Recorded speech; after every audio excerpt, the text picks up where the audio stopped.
What if everything you thought you knew about near-death experiences was a lie? For centuries, stories of heaven, hell, and the afterlife have captivated millions. But are all of these experiences truly divine? Or is there something more sinister at work? Are you prepared to uncover the truth?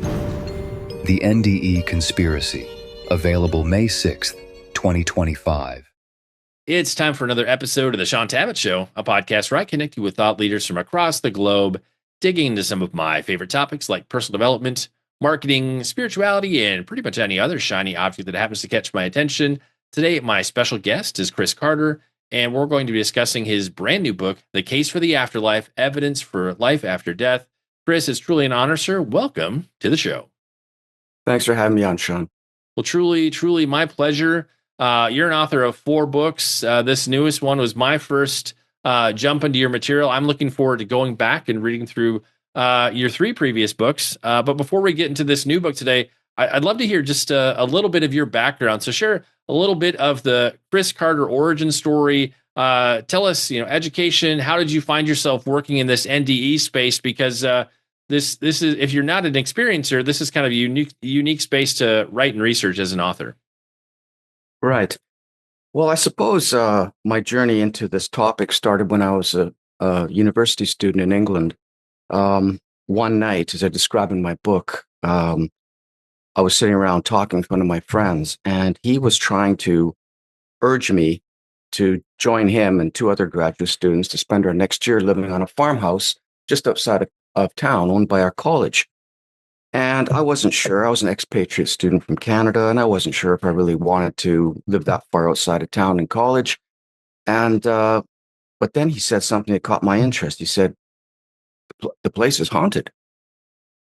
I said, "Well, has anybody seen anything?" And he said, "No, there's been a lot of strange sounds reported." So I hiked over there and visited the farmhouse. It was an old, it was a picturesque stone 2-story house. And I stopped to speak in with the college carpenter who had his workshop on the property. And I just came straight out with it. I said, I hear the place is haunted. And he said, "Well, I don't know myself, but the carpenter before me, he swore the place was haunted." And so that was enough for me. I decided to move in. To make a long story short, I did see and hear some unusual things, which I could not readily explain. Nothing terribly dramatic, doors slamming. I heard a woman's voice once, which I couldn't account for, things like that. But it did spark my interest. And so when I returned back home to my own country, I wondered if any serious research had been done on these topics. So I went down to the local library, and I was surprised by the volume of research that had been done over the past 100, 150 years. What really impressed me was some of the research done by the British and American Societies for Psychical Research. They were both founded in the 1880s, and their membership included some of the most prominent and highly regarded scientists, philosophers, lawyers, scholars on both sides of the Atlantic. And they'd gathered an enormous amount of research, which was documented in their 2 journals, the Journal of the British Society and the Journal of the American Society. And the evidence was so strong that by the early years of the 20th century, most of the original founding members who were still alive accepted the reality of our survival. And there was only one, even the ones that started out as diehard skeptics, they changed their minds, and they admitted it. There's only one that sat on the fence, and that was the philosopher William James. He was a philosopher at Harvard, as you may know. He was the first president of the American Society for Psychical Research.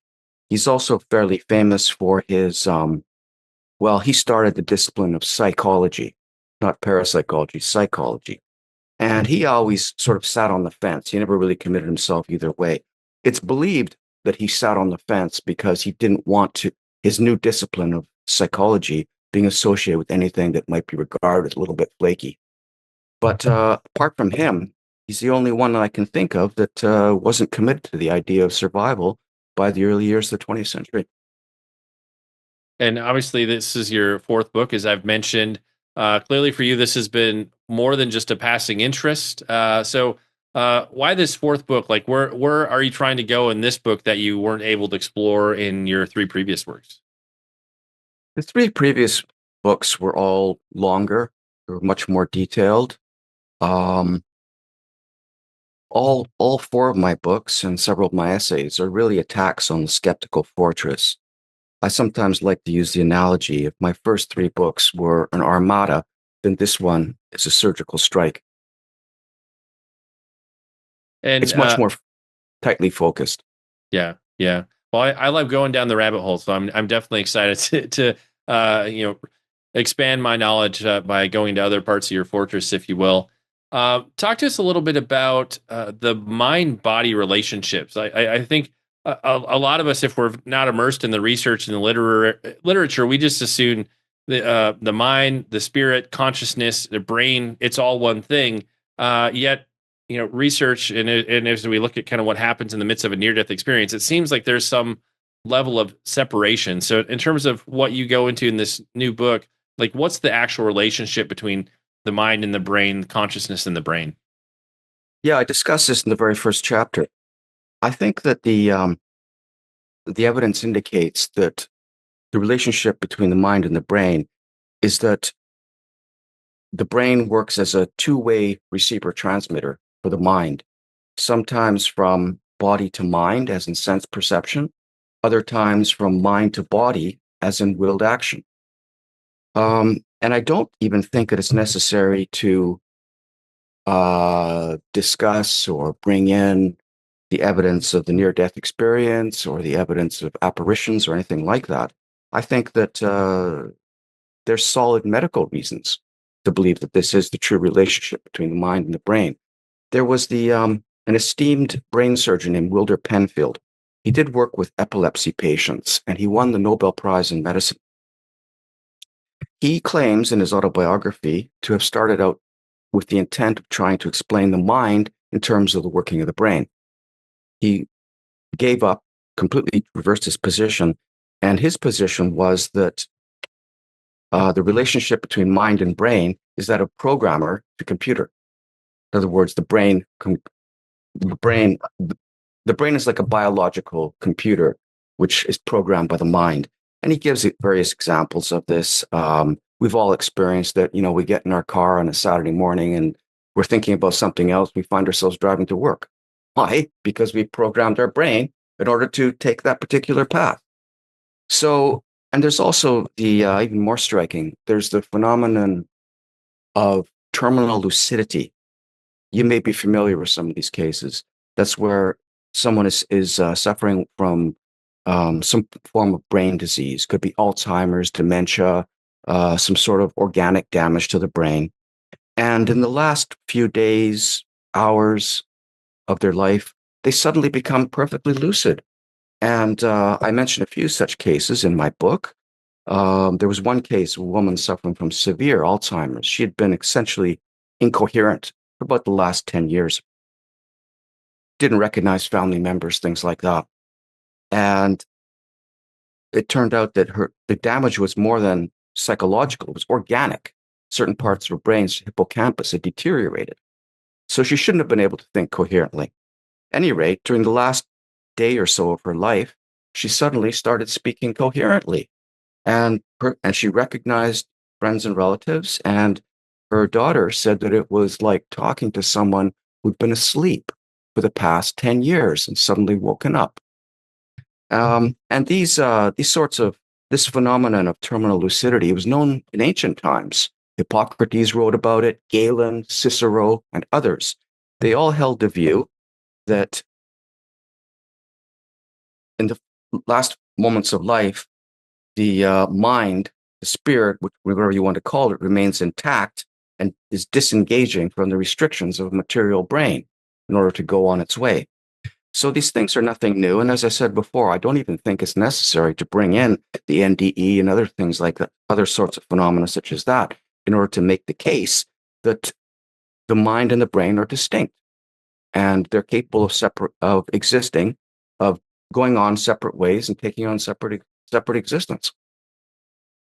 I'd love to have you comment briefly on the out of body experience. Like how, in terms of going into something that is a normal part of most near-death experiences, how can that give us also some information about the mind, the spirit, if you will, operating apart from the brain? Hmm. Well, you're right that the out-of-body experience is commonly mentioned in the near-death experience. I suppose it indicates that the mind can operate separately from the brain and can perceive the surroundings essentially at a different perspective from the perspective we normally have, that is, within our bodies. One of the cases I mentioned, and you may be familiar with this case, is the Pam Reynolds near-death experience. Pam was a 35-year-old musician who had an aneurysm at the base of her brain. It was like a balloon that was threatening to burst. And the only way to operate on this aneurysm was to essentially, I'll be blunt, essentially to kill her on the operating table, essentially to stop her heart, stop her breathing, stop the blood flow to her brain. And she, in other words, they had to induce clinical death. She had no blood flowing to her brain, no oxygen. They were monitoring her cerebral cortex with an EEG. There was no activity at all. They were monitoring her, what is it called? Can't remember what it's called. It's a part of the brain that's Anyway, it's responsible. We share it with crocodiles and what have you. It's responsible for our autonomic system, things like digestion, breathing, what have you. And they were monitoring that too with clicks to the ears. Her pupils are fixed and dilated, indicating no activity in the brainstem. That's the word I was looking for, the brainstem. So for all intents and purposes, there's absolutely no reason, no medical reason at all to think that her brain was anything but entirely non-functioning. And yet Pam reported one of the deepest near-death experiences ever reported. She left her body and perceived the surrounding, the operating theater. She reported accurately on conversations that were taking place. She remembered things that she should not have been able to perceive, such as she left her body, entered a tunnel, heard her departed grandmother calling to her. And she said that she entered a misty area. And first of all, she couldn't make out. She saw people, but she couldn't make out who they were. Then gradually she was able to recognize them as her grandmother, a cousin, a couple that I think she'd known when she was a kid, lived next door, and so forth. And the longer she stayed talking to them, the more she wanted to remain. But her grandmother told him that she has to go return to her body. She says, "No, I don't want to. No." And but her grandmother said, "You have 2 children. Think of your children." And she said, "Oh, they'll be fine." And then it was either her uncle or her cousin, I think it was her uncle, who taught her to play guitar. He basically escorted her back to her body. She saw her body lying on the operating table. She did not want to get back in. She saw them preparing to shock her body to restart her heart. She saw them apply one shock. Her body lurched a little bit like that, as it normally does, reflex action. It didn't work. She saw them shock her body again. She shouldn't have known that it required 2 shocks to restart her heart. And at that moment, she said her cousin, or uncle rather, pushed her into the body, and she simultaneously felt a pull towards the body. She said it was like jumping into a pool of ice water. She said it hurt. Next thing she remembers is waking up in the operating theater. Her physicians, her surgeons said that they couldn't explain it, but they've seen so many things they couldn't explain that they weren't going to be arrogant enough to say that it can't happen just because they can't explain it. So, in other words, they're speaking as true scientists, true physicians, medical scientists. And let's get into some of the other evidences for survival that you cover in the book. You go a lot of different directions that people aren't necessarily going to talk about in the near-death experiences, kind of on the Christian publishing side of the fence that I work in typically.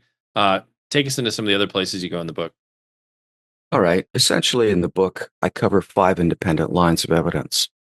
Deathbed visions, the near-death experience, apparitions, children who claim to remember a previous life, and communications from the departed via human mediumship. And these are 5 independent lines of evidence, all very different from each other, and all pointing in the same direction. towards reality of our survival. Um, Well, we won't go into all of them. We'll go into the few of them. Talk to us about deathbed visions. I mean, I feel like for a lot of us who've had a loved one who is deceased, that scenario kind of plays out. You're often in a hospital room with them. They'll start talking to people, say they're seeing departed loved ones. Sometimes they'll say they see angels or Jesus, or there's a whole range of things. Talk to us about some of the ground you cover with deathbed visions. I feel like that's one that's most familiar to the average person listening to or watching this. yeah. Um, well, you're right. I have an entire chapter on deathbed visions. Um, these have been reported also for centuries. Nothing new under the sun. And yeah, it's this in some ways they remind me of terminal lucidity, but of course they're a little bit different. It's essentially somebody who the final few days or weeks or what have you, hours of their life, they suddenly report seeing departed friends and relatives, as you say, religious figures sometimes. And some of the striking cases, I mentioned one or two of them. There's been cases in which people have not been told that a certain relative had died while they've been ill, and they weren't told because obviously their relatives didn't want to cause them any distress. But then in the final moments of their life, they report seeing their sister or their cousin, or have you. And they say, "What's he doing here?" They're genuinely puzzled. Um, yeah, there was a woman. It's another case. There was a woman in China. No, there's a woman in the United States, I believe. Chinese woman from China. She's in her 90s. She was dying of cancer, I believe. And she basically said, I'm 92 years old. I've had a good life. I'm ready to go. And she told her daughter that her husband had been calling to her. And this did not surprise her. And then one day she told her daughter that her sister was also calling to her, both of them, her husband and her sister. She said, "How can this be? My sister's alive in China." Well, it turned out that her sister had died of cancer a few days previously, and her daughter had not told her mother of her sister's death because she didn't want to upset her. But at this point, she broke down and told her mother that her sister had died in China of cancer. And she simply smiled and said, "Okay, now I understand."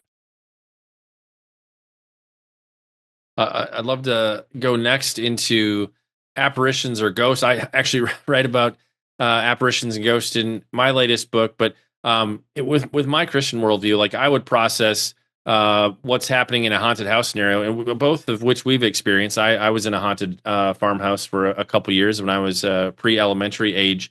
But I would say that's a case of like demonic infestation, demonic activity happening for whatever reason. Demons have been attracted to this locale or these people for some reason. I'm curious how you handle that in the book. Like, what do you make of ghosts or apparitions? Are they? Do you see them as like departed or lost souls who are kind of stuck in between? It's hard to generalize. Every case is a little bit different. As you probably remember in the prologue, I deal extensively. I've got an entire section saying Christianity and the evidence for survival are compatible. So I argue that all five lines of evidence are perfectly compatible with scripture and theology.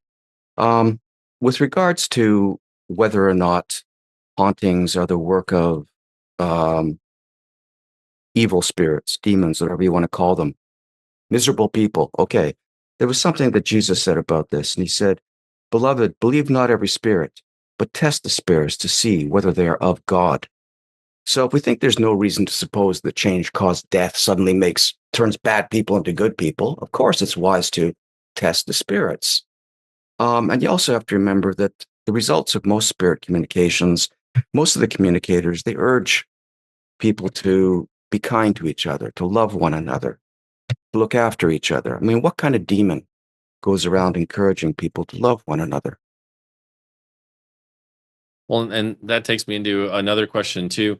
Um, you know, in terms of how most Christians are going to approach the idea of going to a medium to talk to a departed loved one, so to speak. I mean, There's biblical prohibitions. We look at the, Saul and the witch of Endor. I mean, through that, after that encounter, Saul ends up dying in his battle that happens right after that. But it's really in the Old Testament, you see a lot of language around, prohibiting necromancy and kind of rubbing shoulders with mediums, if you will. Yet in the near-death experience space, mediums helping people connect with what they think are lost loved ones is pretty normalized in this day and age.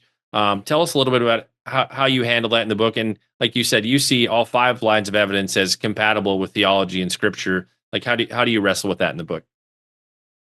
Well, okay. First, I'd like to address that story about King Saul. As I understand it, Saul contacted a medium to see how the battle would go the next day. What was reported was the spirit of the prophet Samuel rose up out of the earth and told Saul that he would perish in battle the next day, which he apparently did. Yeah, I don't see that as, I could be wrong, but I don't see that as necessarily an injunction against it. I talk about a fellow named the Reverend Charles Drayton Thomas. He was a Methodist minister and an active member of the British Society for Psychical Research. He participated in many seances with mediums. He invented a groundbreaking technique called the proxy sitting, in which, can talk about that later if you like, but it's essentially in which a third party who didn't know the departed visits the medium in order to rule out any form of telepathy or unconscious signaling between the medium and the sitter, the proxy sittings. And the success has continued just the same. Anyway, this is what Reverend Charles Thomas wrote. Perhaps it will be asked what benefit may be expected from a general acceptance of this evidence for survival. He's talking about mediumship. I think it will do for others what it has done for me. It has supplemented and reinforced my faith, both in times of bereavement and in the prospects of old age and death. Also, it has further emphasized the value of personal religion. Yeah, and I feel like that's always going to be a big wrestle in this conversation. I like even the witch of Endor, or whatever, the medium at Endor. She seems to be surprised that Saul's coming to her because there are laws in Israel against that. They're stoning, putting people who are practicing necromancy to death. So for the king to even pursue a conversation with a medium would have been considered odd. Even she seems surprised in that circumstance. But I feel, and I think you get at this in the book. We see more specific prohibitions or cautions against that in the Old Testament. Yet I feel like with what you cover in the book, you don't feel like there's as much language against that in the New Testament, if I remember correctly. Exactly. It's also important to remember that the evidence indicates that the early Christians, many of them practiced communication with spirits. I mean, the Christian writer Tertullian, 2nd century, I believe, he mentions this himself about how, I quote him in my book, about how some do. So, and a lot of the early Christians also accepted the idea of reincarnation. And there's nothing in the New Testament that's contrary to that. There are passages which can be interpreted as being favorable to that. The story about how the disciples asked Jesus if the blind man had sinned. Why was the man blind? Did he sin? Well, why was he born blind? Did he sin? Well, if he sinned, he must have sinned in a previous life in order that he would be born blind. And Jesus did not rebuke them in his reply. And as I said, Tertullian, the Christian writer, 160 to 220 Common Era. He described a woman whose gifts include, these are his words, revelation, which she experiences in the spirit by ecstatic vision amidst the sacred rites of the Lord's Day in the church. She converses with angels and sometimes even with the Lord. She both sees and hears mysterious communications. And Tertullian also argued that apparitions and what are today called near-death experiences are evidence for survival in addition to biblical writing. So it was really in the Second Council of Constantinople in the 4th century that there was a prohibition established against reincarnation. But the Pope did not call this meeting. He refused to attend. And so it's argued that it does not constitute an official injunction. It was called by the Byzantine emperor, and it's believed that he had political motivations for calling this meeting and trying to get this prohibition passed. I don't think, repeat myself, I don't think there's any necessary contradiction between the evidence I present in my book and Christian belief. Quite the contrary, actually. But I do think it is wise to heed the words, test the spirit. Yeah, well, and I think, depending on which person you talk to, like, I would point to Jesus speaking to the thief on the cross, indicating that today you're going to be with me in paradise, or verses related to it's destined for somebody to die once, and then the judgment, in terms of probably to push back against the ideas of reincarnation, or even it's a medium communicating. Is it a demon? Is it a lost spirit? But again, like as you share in the book, you're pointing to other scripture references that you feel support your point and where you go in the book as well. And that's what I really loved about this book, is you challenge some of the things I've written in some of my books and how I tend to approach this stuff. And so for me, it was fun to go down some new rabbit holes and just see how you sharpen and challenge how I approach some of these same topics in this area. I'd love to jump next into a discussion on past life memories. Like for me, I got into the near-death experience discussion just having worked with authors, telling about their experiences of heaven and hell. And then when I started reading and researching more widely, I got opened up to this whole world of past life memories. There's even some people talking about pre-life memories now. I didn't even know this space existed up until a few years ago. Talk to us a little bit about that phenomenon. I mean, what's intriguing is you have the folks out at the University of Virginia with the Department of Perceptual Studies. They've been studying, cataloging, and kind of ranking these cases for 50-ish years at this point. And so it's a very normalized and well-researched part of the space. But if you're not kind of an insider in the NDE world, you wouldn't necessarily know that there's so many like contemporary and like ancient cases of these past life memories that exist. Yeah. Well, you mentioned the University of Virginia. There was a psychiatrist, professor of psychiatry named Even Stevenson. And he really started the ball rolling. I mean, these cases have been reported, as you say, thousands of years in different parts of the world. And it's a remarkably common belief. I mean,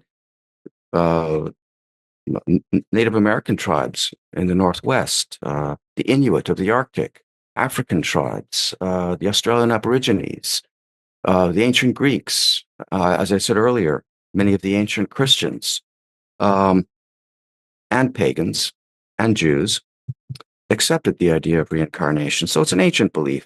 It was really Ian Stevenson who launched the first truly systematic study of this. He got a grant in about, I think, the year 1960, somewhere around there, and he traveled to India and he began studying these cases. What he did was he put ads in 2 different Indian newspapers asking for people to come to provide him with these stories of children claimed to remember a previous life. And he was absolutely astonished by the number of responses he got. He wasn't interested in the sort of I knew a guy who had a brother type of story. He was interested in the strongest cases he could find. So he wanted to find cases in which the children were still alive, they still remembered previous life, and the family had not investigated it yet. In other words, nobody had taken the kid to see, to meet his previous family, or what he claims to be his previous family. So he investigated some of these cases, and some of them are very striking. Yeah, I mentioned several cases in the book, and I mentioned even more cases in my my 3rd book, I believe. Yes. And in terms of wrestling with the idea of reincarnation as a potential afterlife destination, so to speak, do you feel like the children and past life memories is our biggest proof at this point in terms of data and research that's out there? No, I think as I said, I mentioned 5 independent lines of evidence. I think they're 2 pieces of the puzzle. I think that my personal opinion is the communication via mediums, human mediums, is the single most impressive line of evidence. But they all contribute. These are 5 lines of evidence, very different from each other, and they all point in the same direction. Yeah. With regards to, I just want to say one more thing with regards to reincarnation, because I do cover that. I know it's a sticky topic with some Christians, but there's many theologians and clergymen today who are arguing for the case. We're bringing it back into the mainstream. And there was Leslie Weatherhead. He was the former president of the British Methodist Conference.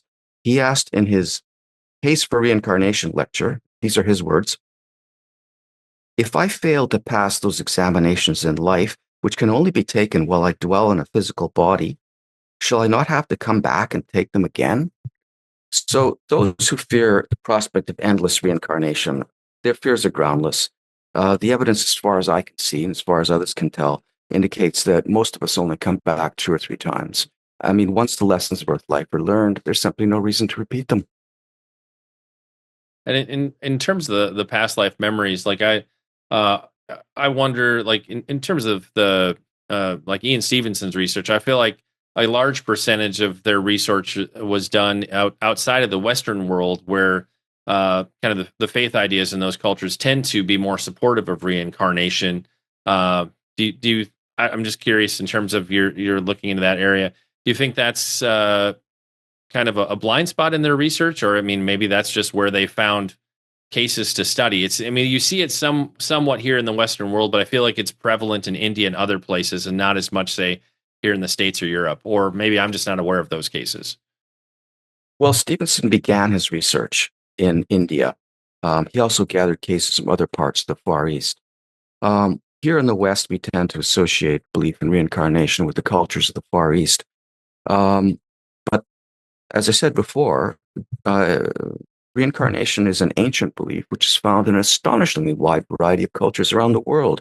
I mean, Africa, Australian Aborigines, the Vikings, the ancient Celts, and so on. I mean, you get out, these places are so far apart and so remote from each other, it's difficult to understand how this belief could have arisen in different parts of the world without children reporting these previous lives independently of other cultures. To be fair, Stevenson has gathered cases from United States, Europe, England. There was one particularly striking case. There were these 2 little girls in England, and they were struck by an automobile and killed. Parents were understandably devastated. A few years later, the mother had a dream that both girls were going to come back as twins. And her physician told her, no, you're only carrying one child.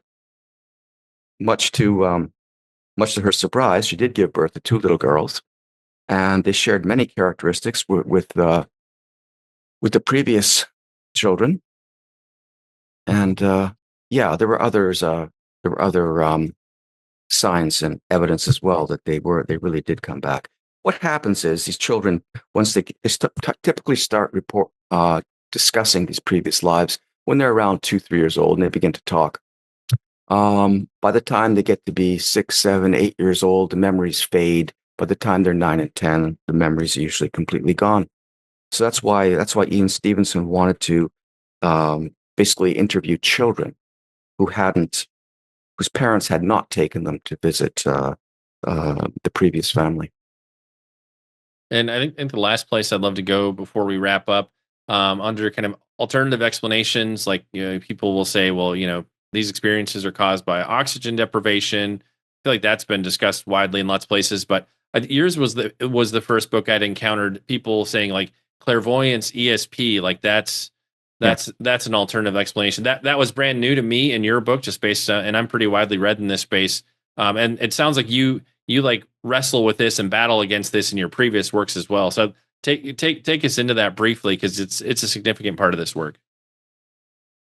Okay. How much time do we have, Shaun? Hey, up to 25 minutes if you need it. Oh, okay. All right. The reason I asked is because I'd like to first address something you just mentioned, which was oxygen deprivation as an explanation. That's been completely ruled out. That was very common a few years ago. But the simple fact of the matter is that the effects of oxygen deprivation, either reduction or complete elimination, they're very well known. I mean, mountain climbers have experienced it. Pilots flying at high altitude have experienced it. And not many people realize this. But years ago, it was common for medical students to undergo oxygen deprivation. What they would do is they'd have them breathe in and out of a spirometer with a carbon dioxide filter attached to it. The reason for the carbon dioxide filter was to prevent the CO2 from building up in their blood and giving them the feeling they were suffocating. So they were slowly suffocating, but they didn't know it because the CO2 was not building up in their blood. What they'd have them do is they'd have them perform some simple task like, I don't know, solving arithmetic problems, what have you. And every time, what would happen is their performance at this task would become increasingly inept. Then they'd just pass out. But my point really is that in thousands of such experiments on thousands of students, no one, not a single person, ever reported a near-death experience. So we can rule out oxygen deprivation completely. So what does that leave? Well, and some of these the most common counter explanation these days is the so-called super ESP counter explanation, or super psi. The reason why, and that's essentially the idea that the medium is employing vast, virtually unlimited, almost omniscient powers of extrasensory perception in order to gather information from all sorts of places, from people's minds, regardless of what they're thinking of, even if they're strangers, from books and articles and newspapers, regardless of where they may be located, then instantly collating this information and then employing a subconscious deception. So in other words, you've got to also bring in unconscious deception of the medium, or medium's unconscious mind is employing deception. In other words, the medium's unconscious mind is a brilliant con artist, is fooling everybody, including the medium's conscious mind. Now, the reason they have to come up with such a ridiculous and far-fetched explanation is because they haven't got anything else. They've run out of oxygen deprivation doesn't work.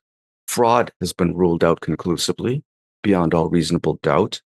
Mistaken eyewitness testimony has been ruled out, and I rule all these things out in my book. I go through all the different counter-explanations.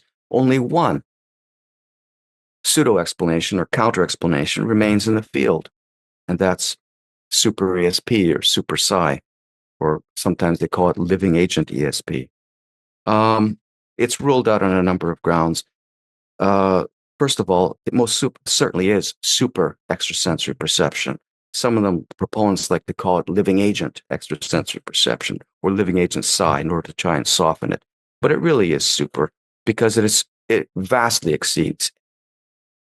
It requires a level of extrasensory perception vastly exceeding anything found in the experimental or the anecdotal literature. Most forms of ESP in real life, they involve a sense of being stared at, or a feeling of danger, or the phone rings and you think, I think that's my aunt. Not, gathering information from anywhere in the world instantly from sources, even if the medium doesn't know these sources even exist. But I'm making an even stronger charge against super ESP, and that's that no magnitude of extrasensory perception, or psychokinesis for that matter, moving objects, can possibly account for the strongest aspects of some of these cases. I mentioned cases of mediumship, many of these cases gathered by the British and American Society of Psychical Research, in which you have a personality coming through, conversing with living friends and relatives in detail, to the point where these living friends and relatives are utterly convinced that they're having a conversation with their old friend or their old relative. I mentioned several such cases. There was a George Pelham case. They brought in, I think it was 130 sitters to visit the medium, Lenore Piper, and converse with George Pelham. These are 130 sitters.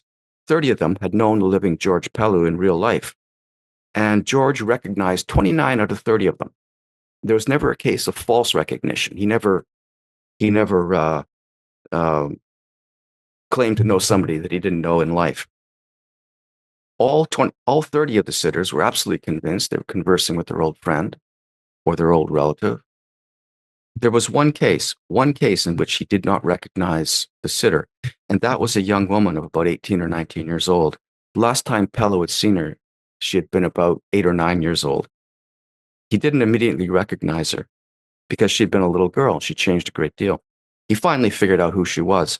Now, under super ESP, he should have recognized her because the young woman knew that George had known her when alive.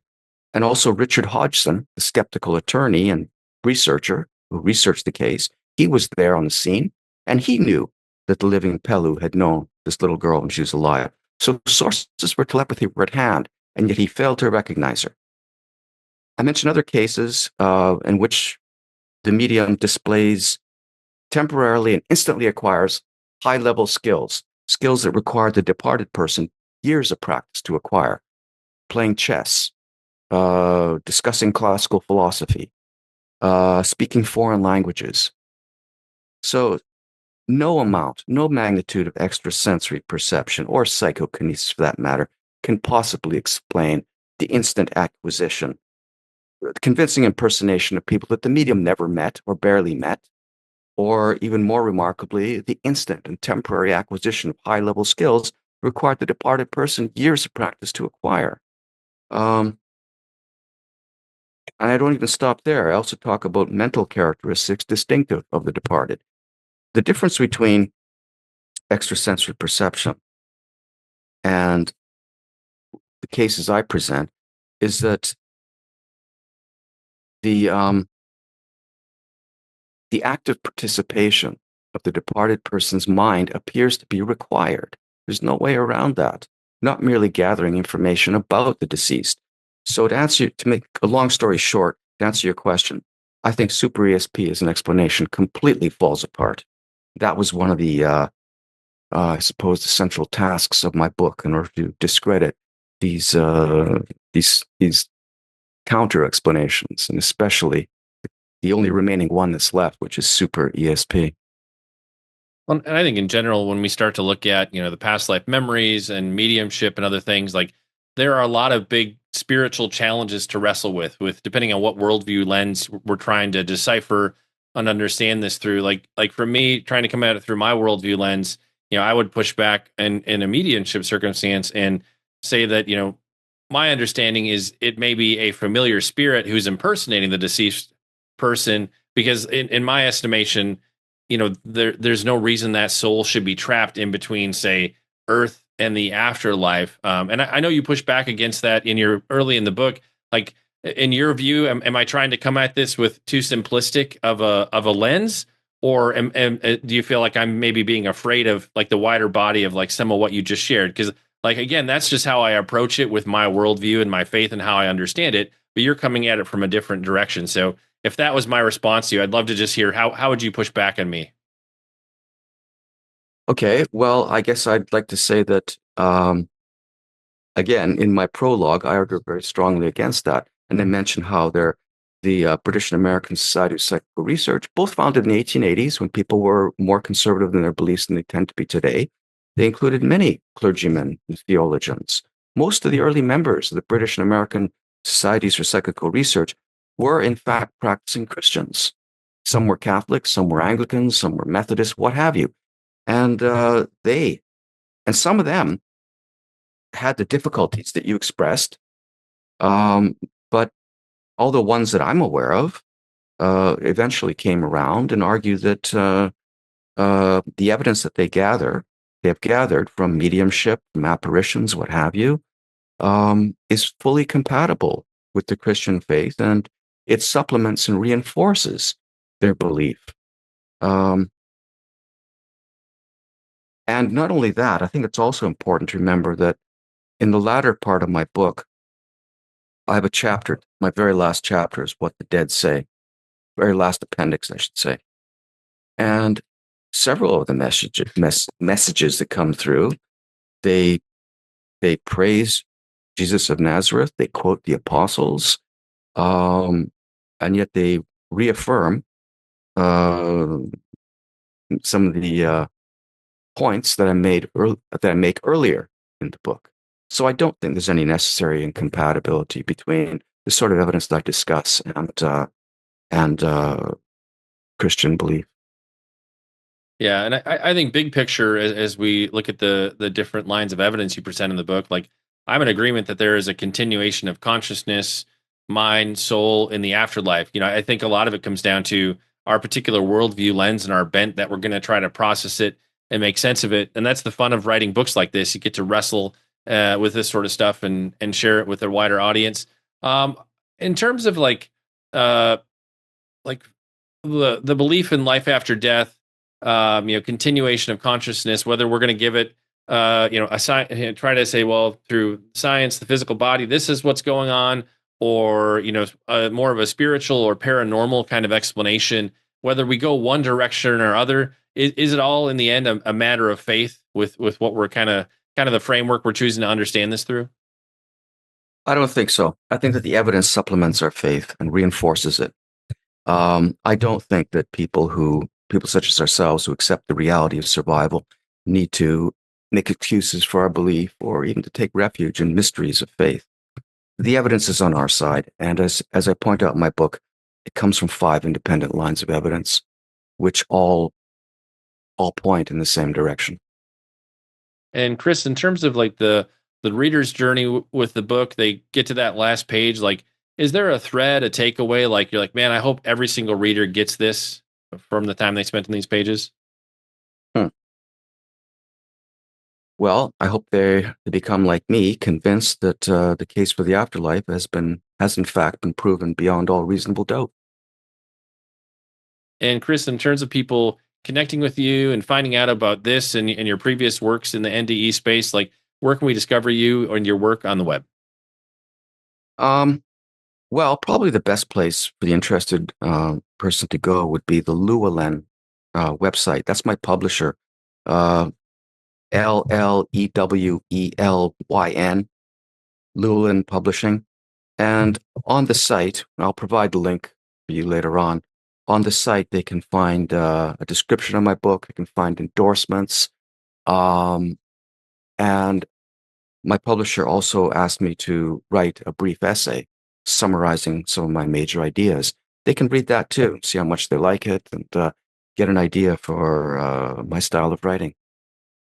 And we'll make it easy like we do with every episode. I'll have links in the description and the show notes to Chris's page on the Llewellyn website, as well as a link to that essay. So if you'd like to read that, we'll have that linked up there for you. And I can say, Chris, man, I totally love my journey with your book.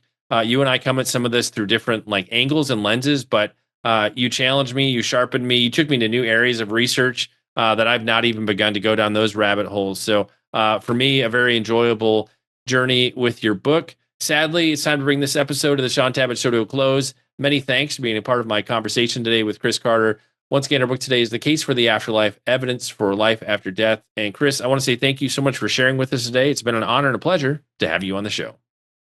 Thanks again, Shaun.